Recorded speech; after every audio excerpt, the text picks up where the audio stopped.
2 ದಿನ ಬಹಳಷ್ಟು ಸ್ವಲ್ಪ ಮೌನಕ್ಕೆ ಯಾಕಂತಂದ್ರೆ ನನಗೆ ಒಂಥರ ಶಾಕಿಂಗ್ ನ್ಯೂಸ್.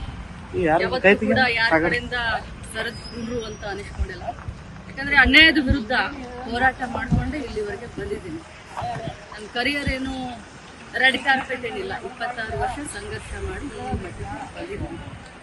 ಆದರೆ ಬಿಜೆಪಿಯ ಎಲ್ಲ ನಾಯಕರನ್ನ ನೋಡಿದ್ರು ನನಗೆ ನಿಜವಾಗ್ಲೂ ಒಂದ್ ಕಡೆ ಅವ್ರ ಬಗ್ಗೆ ಮರಕುತ್ತೆ. ಇನ್ನೊಮ್ಮೆ ಹೇಳ್ಬೇಕು ಅಂದ್ರೆ ನಾಚಿಕೆ ಆಗುತ್ತೆ. ಯಾಕಂತಂದ್ರೆ ಯಡಿಯೂರಪ್ಪಾಜಿ ಅವರ ಮಗ ವಿಜಯೇಂದ್ರ, ಆರ್ ಅಶೋಕ್ ಅವರು, ನಮ್ಮ ಸಮಾಜದ ಹಿರಿಯ ಮುಖಂಡರಾದಂಥ ಯತ್ನಾಳ್ ಅವರು, ಎಲ್ಲರವರು, ಇವರೆಲ್ಲರೂ ಒಬ್ಬ ಮಹಿಳೆಯನ್ನ ಅಸಹ್ಯ ಮಾಡಿದಂತ ವ್ಯಕ್ತಿಗೆ ಇವತ್ತು ಸಪೋರ್ಟ್ ಮಾಡೋದನ್ನ ನೋಡಿದ್ರೆ ಒಮ್ಮೆ ಮರಗು ಬರುತ್ತೆ. ರಾಜಕಾರಣಕ್ಕೋಸ್ಕರ, ತಮ್ಮ ಪಕ್ಷಕ್ಕೋಸ್ಕರ ಬಾಯಿ ತೆಗೆದ್ರೆ ರಾಮ ರಾಮ ರಾಮ ಅಂತ ಹೇಳುವಂತ ಬಿಜೆಪಿಗೆ ನಾಚಿಕೆ ಆಗಬೇಕು. ಹೇಳಿದ್ದು ಅವರು, ಅನಿಸ್ಕೊಂಡವಳು ನಾನು. ಇವತ್ತು ಇಡೀ ರಾಜ್ಯದಲ್ಲಿ ಹಾರ ತುರಾಯಿ ಹಾಕಿ ವೈಭವೀಕರಣ ಮಾಡಿಸ್ಕೊಳ್ತಾ ಇದ್ದಾರೆ ಸಿ.ಟಿ. ರವಿ ಅವರು. ಅವರಿಗೆ ಆತ್ಮ ಸಾಕ್ಷಿ ಅಂತ ಏನಾದ್ರೂ ಇದ್ರೆ, ಅವರು ತಾಯಿಯ ಮಗ ಆಗಿದ್ರೆ, ಅವರ ಹೆಂಡತಿ ಇದ್ರೆ, ಅವ್ರಿಗಾದ್ರೂ ಅಟ್ಲೀಸ್ಟ್ ಹೇಳಬೇಕು. ಅವರಿಗೆ ಅಪರಾಧಿ ಭಾವನೆ ಕಾಡ್ತಾ ಇದೆ. ಆದ್ರೆ ಒಂದು ಮಾತನ್ನ ತಮ್ಮ ಮುಖಾಂತರ ಹೇಳಲಿಕ್ಕೆ ಬಯಸ್ತೇನೆ. ನಿಜ, ನನಗೆ 2 ದಿನ ಬಹಳಷ್ಟು ಆಘಾತವಾಗಿತ್ತು. ಆದ್ರೆ ಅನ್ಯಾಯದ ವಿರುದ್ಧ ಹೋರಾಟ ನಾನು ನಿಲ್ಸೋದಿಲ್ಲ.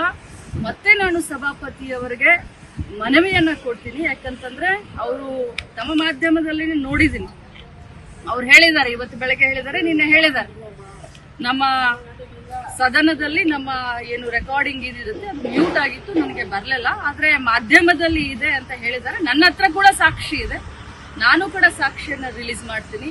ಯಾವುದೇ ಕಾರಣಕ್ಕೂ ಸಿ.ಟಿ. ರವಿ ಅವರನ್ನ ಕ್ಷಮಿಸುವಂತ ಪ್ರಮೇನೇ ಇಲ್ಲ. ನಾನು ಹೋರಾಟ ಮಾಡ್ತೀನಿ.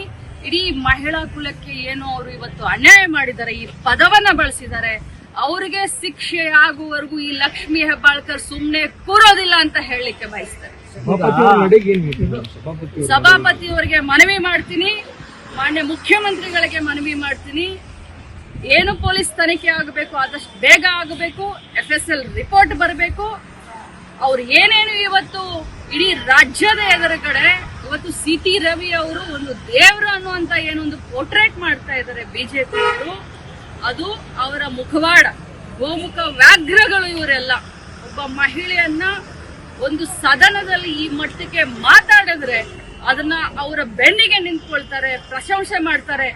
ಯಾರಾದ್ರೂ ಒಬ್ರು ಅದನ್ನ ಖಂಡನೆ ಮಾಡಿದ್ರ, ಒಬ್ರು ಯಾರಾದ್ರೂ ಅದನ್ನ ಕ್ಷಮೆ ಕೇಳಿದ್ರ? ಉಲ್ಟಾ ಚೋರ್ ಕೊತ್ವಾಲ್ ಕೋ ಡಾಟೆ ಅಂತ ಹೇಳೋ ಹಾಗೆ ಊರೂರಿಗೆ ನಿಲ್ಸಿ ಇವ್ರು ಮೆರವಣಿಗೆ ಮಾಡ್ಕೊಳ್ತಾರ. ಏನಾಗಿದೆ ಅವ್ರಿಗೆ ಗಾಯ? ಎಷ್ಟಾಗಿದೆ ಗಾಯ? ಎಷ್ಟು ಹೊಲಗೆ ಬಿದ್ದಿದಾವೆ ಅವ್ರಿಗೆ? ಪಟ್ಟಿ ಸುತ್ಕೊಳ್ತಾರ? ಏನು ಬೇರೆಯವ್ರ ಕಣ್ಣಿಗೆ ಪಟ್ಟಿ ಕಟ್ಟದೇನಂತ ತಿಳ್ಕೊಂಡಿದ್ದೀರಾ ನೀವು? ಸಿ.ಟಿ. ರವಿ ಅವರೇ, ನೀವು ನನಗೆ ಆ ಪದವನ್ನ ಬಳಸಿದ್ದೀರಾ, ಅದರಿಂದ ಇವತ್ತು ನನ್ನ ಮನ ನೊಂದಿದೆ. ಆದ್ರೆ ಇಂಥ 100 ಸಿ.ಟಿ. ರವಿಯನ್ನ ಎದುರಿಸ್ತೀನಿ.